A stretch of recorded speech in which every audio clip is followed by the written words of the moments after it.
Hi friends. So in this week series we'll cover two things.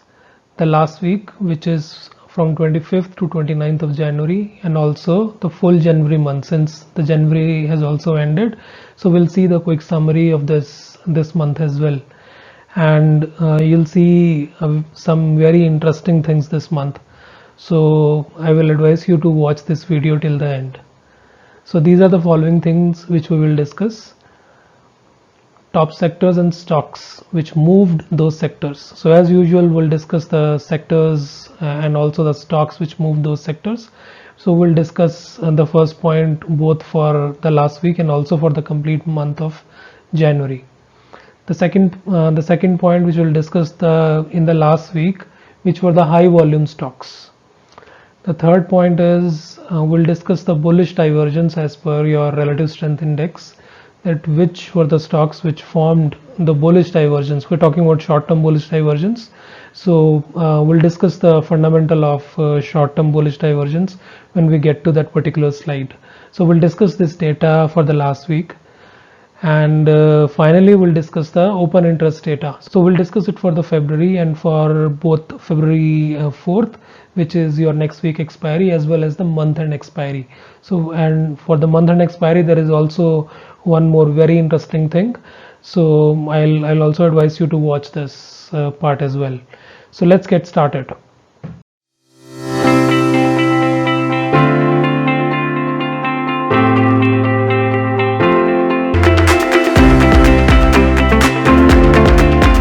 So we are in the first slide now on the sectors. What were the top sectors last week, and also the stocks which moved those sectors. So this is for the last week, which is from 25th to 29th of January. So top sectors first.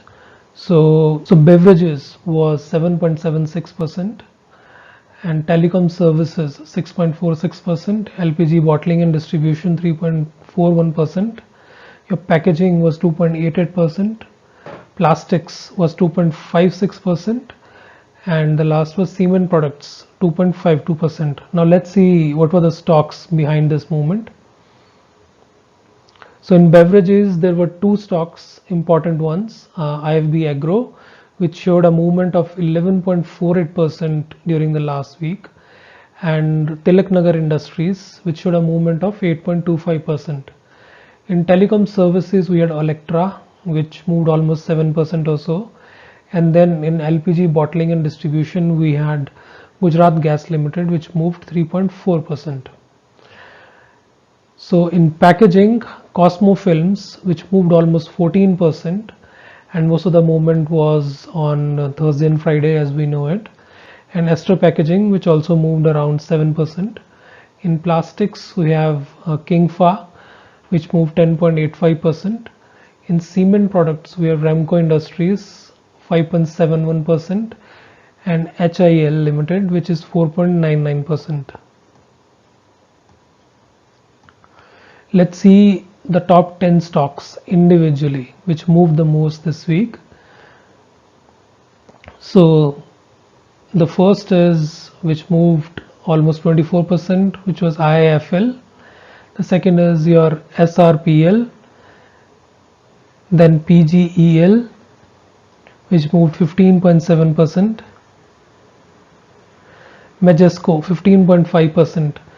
Majesco was also in the category of top 10 stocks last week, if you remember. Your Gokul Agro, which moved 14.9%, and then Cosmo Films, as we discussed now, almost 14%. GTL Infra 13.7%. This was also there in last week. Then Sambhav Media 12.2%, IFB Agro 11.5%, and lastly your Solara, which is 10.9%. So these are the top 10 stocks this week.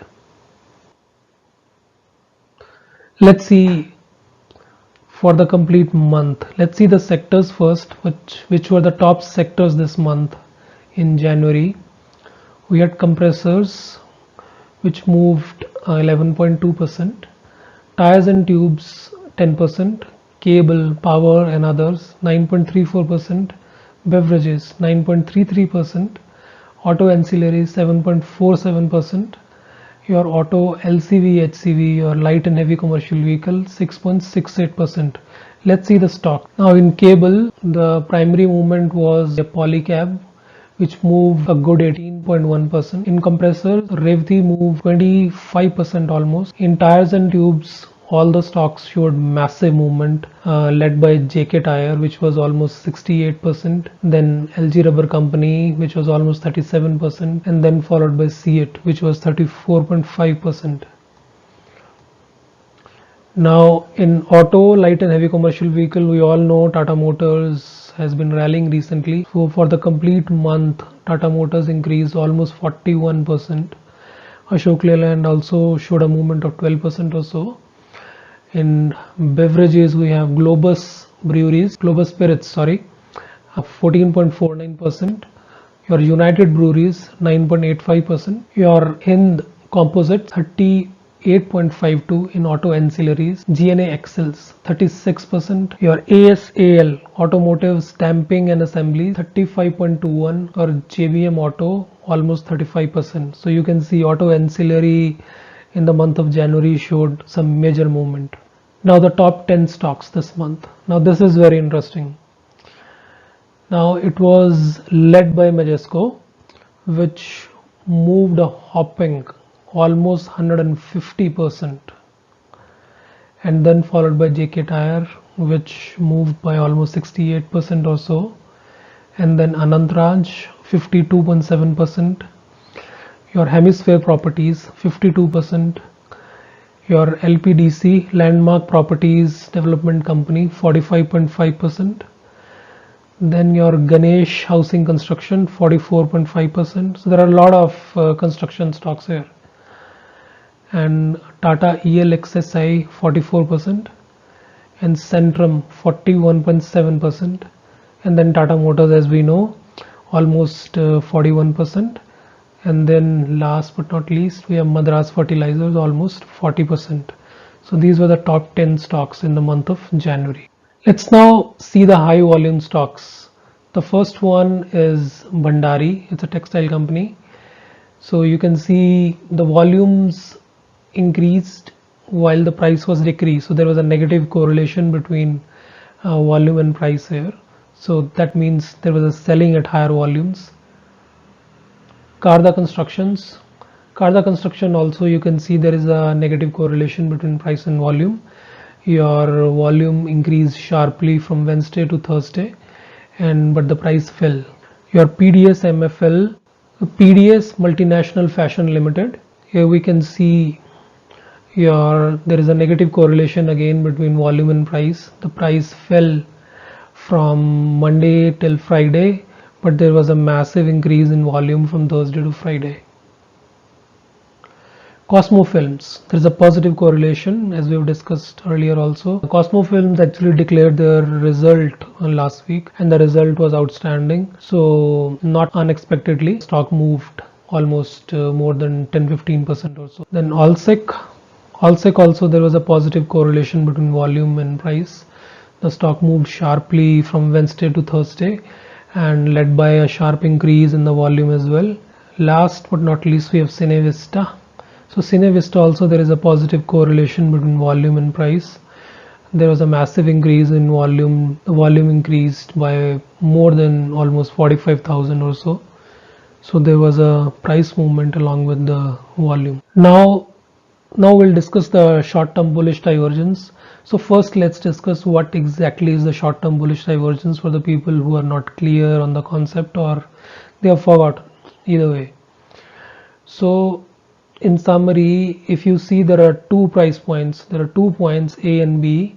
Between A and B, the price falls, but the relative strength index increases. There is a higher reading of RSI, but there is a lower reading of price between A and B. Then this is known as your bullish divergence. It is called short term because this divergence is within 2 days. For example, here we are showing the divergence between 29th January and 27th January. So if there is a divergence between 2 days with RSI as higher and price as lower, this actually means that there is a slight upturn which is expected shortly with that particular stock, because bullish divergence, however, it means that the overall trend is bearish, but when we look at short-term bullish divergence, it actually means that there will be a sort of pullback, immediate pullback of sorts. So this is why, I mean, this is relevant for people who trade intraday, that the stocks which are forming the pattern of short-term bullish divergence, they are expected to have uptick. So let's see what were the stocks who formed this short-term bullish divergence last week. So it was Precision Camshaft, Varun Beverages, Andhra Cement, Shree Cement, and Capacit Constructions. So let's now discuss the open interest data. Let's start with the February 4th expiry.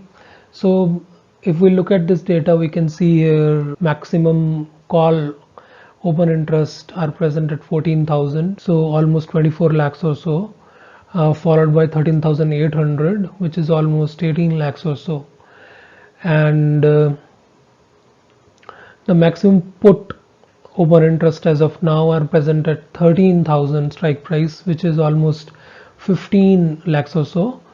Sorry, there's a small error. I said the maximum call open interest are present 14,000, which is almost 24 lakhs. But actually, if we look down further at 15,000 or so, we have 27.5 lakhs. So 14,000 strike price is actually the second highest call open interest. So slight correction here. And the maximum put open interest, as we were discussing, are at 13,000 strike price. So as of now, as things stand today, next week it seems that it is expected that market will kind of remain between your 14,200 and between or greater than 13,000 or so. This is what the data suggests, but of course we'll see next week what really happens. But the month and expiry data is very interesting, as I was telling in the beginning of the video. Now look at the most interesting point here. The most interesting point here is at 14,000 there is already almost twice the put open interest as compared to the call open interest. You can see here at 14,000 we have almost 22 lakhs open interest, put open interests, and almost 13,000 or so your call open interest. So this means that market is already anticipating that the rally will continue, and by the end of February, the market is expected to be higher than 14,000 or so. So this was, I think, was very interesting. So that's it for now. We'll meet again next week, and thank you for watching.